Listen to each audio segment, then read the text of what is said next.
Bismillahirrahmanirrahim. Assalamualaikum warahmatullahi wabarakatuh.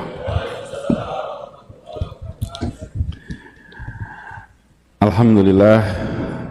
Alhamdulillahilladzi arsala rasulahu bil huda wa dinil haq liyudhhirahu ala dini kullihi wa kafa billahi syahidah. Asyhadu an la ilaha illallah wa asyhadu anna Muhammadan abduhu wa rasuluh la nabiyya ba'dah. Yang amat saya hormati, yang saya muliakan, Bapak Muhammad Jazir dan seluruh keluarga besar beliau. Yang saya hormati Ketua Umum Masjid Jogokarian Ustadz Agus Abadianto, dan juga yang saya hormati, yang saya muliakan Ustadz Salim Alfilah, Imam sholat subuh kita Ustadz Wafi, dan para jamaah sholat subuh Masjid Jogokarian rahimakumullah. Pagi ini saya sungguh bersyukur sekali bisa bersujud di Masjid Jogokarian yang legendaris ini. Sebuah masjid yang menjadi contoh, yang menjadi rujukan bagi semua. Dan senang karena kembali ke Masjid Jogokarian, sekaligus juga kembali merajut ikatan persaudaraan yang tersambungkan lintas generasi. Banyak yang tadi diceritakan oleh Pak Jazir adalah hal yang juga baru bagi saya, karena pada saat itu saya masih terlalu kecil untuk memahaminya. Jadi saya tadi mendengar ketika di kantor Pak Jazir cerita, Masya Allah ada banyak sekali catatan, dan ini menjadi hikmah bagi kita semua, bahwa apapun yang kita kerjakan hari ini bisa berdampak lintas waktu, dan mungkin anak dan cucu-cucu kita di kemudian hari yang baru mendengar ceritanya. Saya tidak pernah membayangkan bahwa di rumah Taman Yuwono, Taman Yuwono itu rumah kami di Dagen, Pak, Jalan Dagen, Sosro Menduran. Itu ada sebuah perumahan milik keluarga Haji Bilal. Jadi keluarga Haji Bilal itu, Bapak sekalian, pas kemerdekaan dulu, ibu kota pindahnya dari Jakarta ke Jogja. Semua pejuang-pejuang itu pindah ke Jogja, tidak ada yang punya rumah, termasuk kakek kami, nggak punya rumah. Haji Bilal menyiapkan rumah lebih dari 40 rumah, 20 di Taman Juwono, terus 20 lagi di belakangnya Malioboro Mall itu. Dan ada beberapa tempat lainnya. Semua silahkan pakai tempatnya, dan disilahkan pakai sampai waktu yang beginilah kira-kiranya. Tidak ada yang namanya hitung-hitungan, silahkan pakai, gantian pakainya. Nah, termasuk kakek kami yang hijrah ke sini. Itu Pak Jazir, almarhum Allahyarham Pak AR itu berangkat bersama Agus Salim dan lain-lain ke Timur Tengah untuk mengikhtiarkan pengakuan bagi Republik. Berangkatlah, meninggalkan istri dan 8 anak di Jogja. Berangkat ke Timur Tengah. Perjalanan itu beberapa bulan untuk ke sana, sampai ke Kairo. Dan alhamdulillah di Kairo lewat perjuangan diplomasi yang panjang, keluarlah pengakuan de jure dan de facto bagi Indonesia.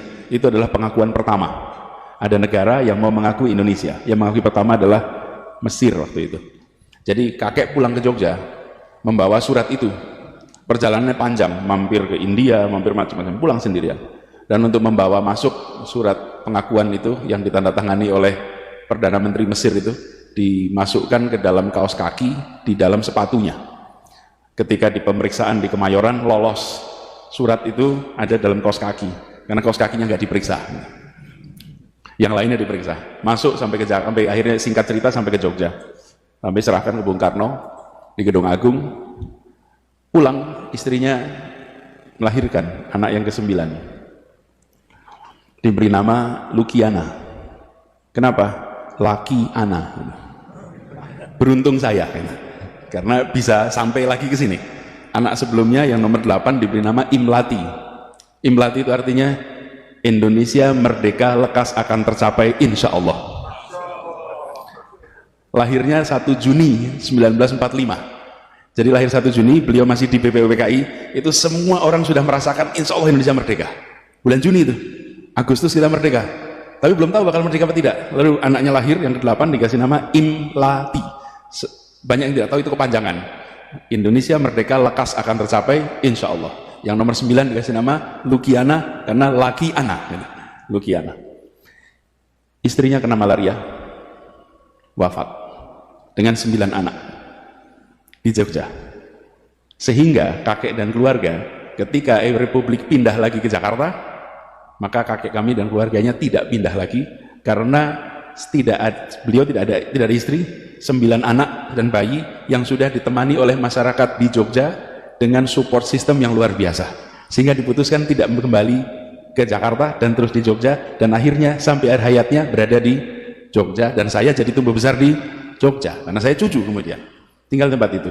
Nah, kisah perjuangan kemudian banyak sekali. Saya merasa bersyukur sekali karena Pak Jazir ini memiliki memori atas peristiwa-peristiwa penting yang tersembunyi, yang seringkali terlewatkan di dalam catatan sejarah kita. Jadi Pak Jazir harus banyak bercerita dan direkam ceritanya, karena beliau pelaku, beliau membaca, beliau merangkaikan. Ada yang menjalani tidak merangkaikan, ada yang membaca tidak merangkaikan, ada yang menjalani tapi tidak membaca. Ini membaca, menjalani, dan bisa merangkaikan sebagai sebuah cerita. Jadi saya merasa bersyukur betul. Tapi persahabatan kami tidak berhenti di situ.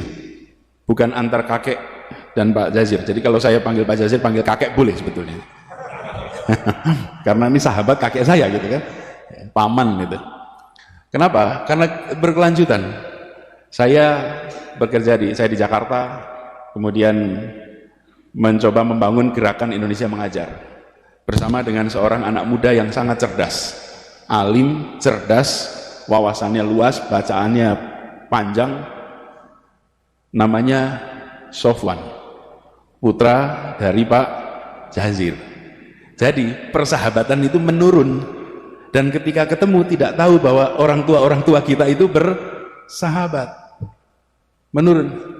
Kemudian Sofwan ini mahasiswa yang menjadi anggota di kampus itu Majelis Wali Amanah, mahasiswa yang menjadi anggota Majelis Wali Amanah di Universitas Indonesia di Jakarta.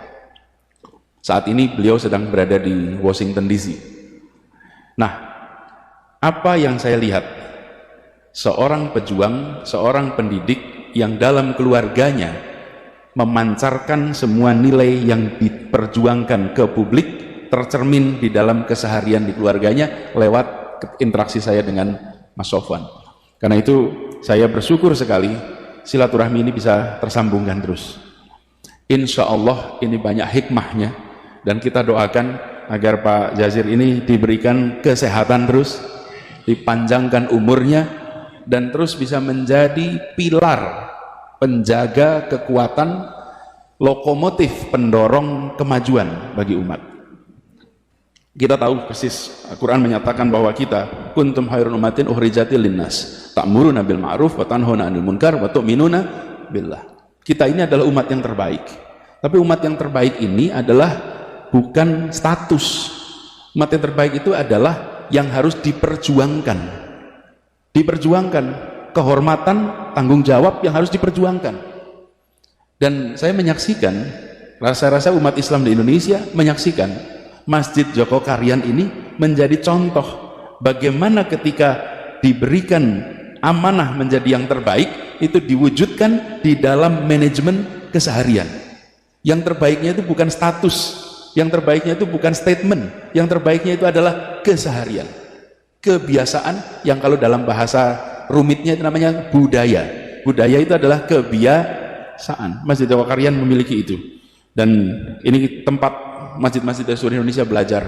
Saya merasa sangat bersyukur subuh ini bisa bersujud di tempat ini bersama dengan para jamaah semuanya. Insya Allah apa yang dikerjakan di Masjid Joko Karyan ini terus jadi inspirasi bagi semua, termasuk bagi kami yang di Jakarta.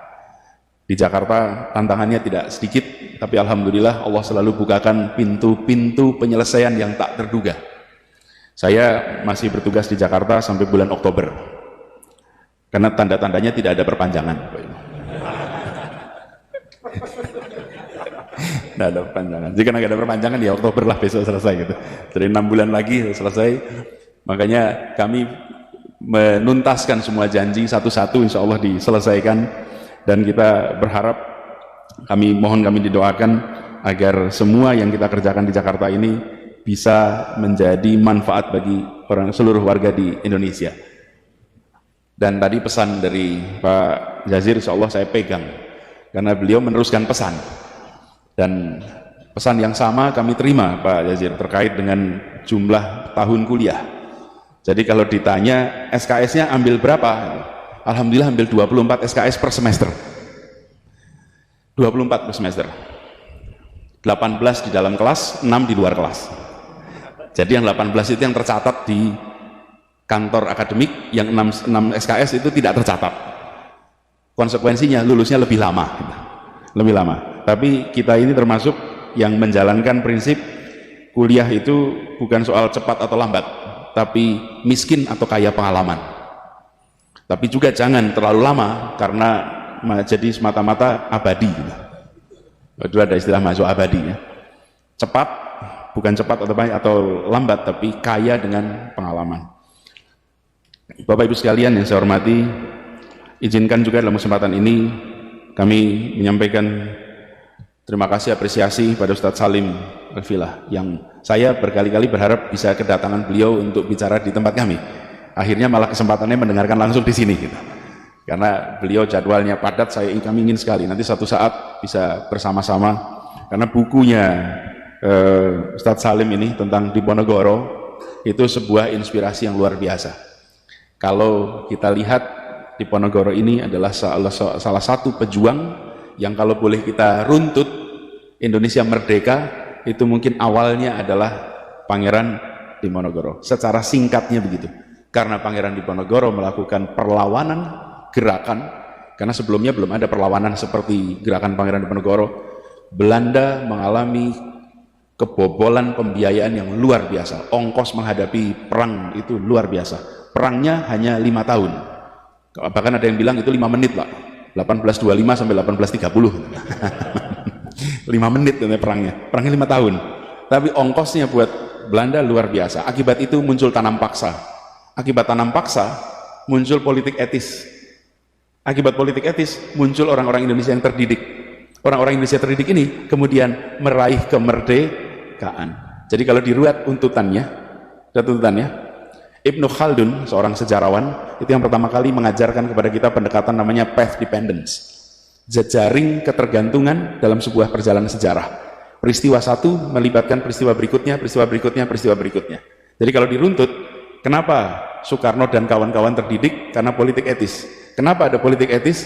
Karena ada tanam paksa. Kenapa ada tanam paksa? Karena negara Belanda bangkrut akibat perang Diponegoro. Jadi perang Diponegoro menjadi awalan yang luar biasa. Dan cerita ini menurut saya penting. Jadi Ustadz Salim, kita di Indonesia ini punya banyak foto, tapi di rumah saya hanya satu lukisan yang saya pasang, lukisan Pangeran Diponegoro. Karena beliau yang dari Jogja ini menjadi penggerak inspirasi yang kita merasakan dampaknya sampai sekarang.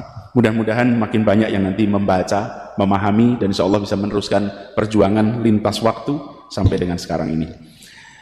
Saya akhiri persambutan ini dengan sekali lagi mengucapkan terima kasih atas kehangatan sambutan, atas silaturahmi. Insya Allah ini bukan silaturahmi yang terakhir. Insya Allah kita diberikan umur panjang, bisa jumpa kembali di waktu yang akan datang, dan insya Allah puasa kita diterima, ibadah kita di bulan suci Ramadan ini dilipat gandakan pahalanya, dan kita berhasil meraih derajat mutakin.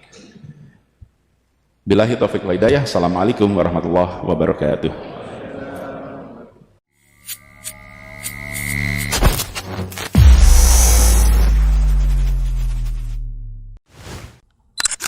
Alhamdulillahirrabbilalamin, saat ini banyak sekali sahabat-sahabat dari Saiful Zaman Channel yang menjadi patron dari kegiatan ini, yang mendukung, yang mensupport dengan berbagai cara. Luar biasa, via WhatsApp, via grup, via media sosial lainnya. Bahkan tidak sedikit yang kemudian mendonasikan uangnya untuk perjuangan kami di medan dakwah ini. Ya jelas hal ini sangat membantu keberlangsungan channel ini, karena kebutuhan pun kemudian bertambah. Tidak bisa lagi ini dikerjakan oleh 1-2 orang. Kita harus merekrut lebih banyak orang. Dan itu jelas membutuhkan dana yang tidak kecil. Oleh karena itu, buat sahabat-sahabat semua yang terus mendukung kami, doakan juga kami untuk mampu istiqomah, untuk mampu terus menyuarakan dan menggemakan suara hati rakyat. Dan seperti biasa, bagi yang ingin membersamai kami dengan membantu operasional channel ini, sahabat bisa mendonasikannya ke nomor rekening yang ada di bawah sini.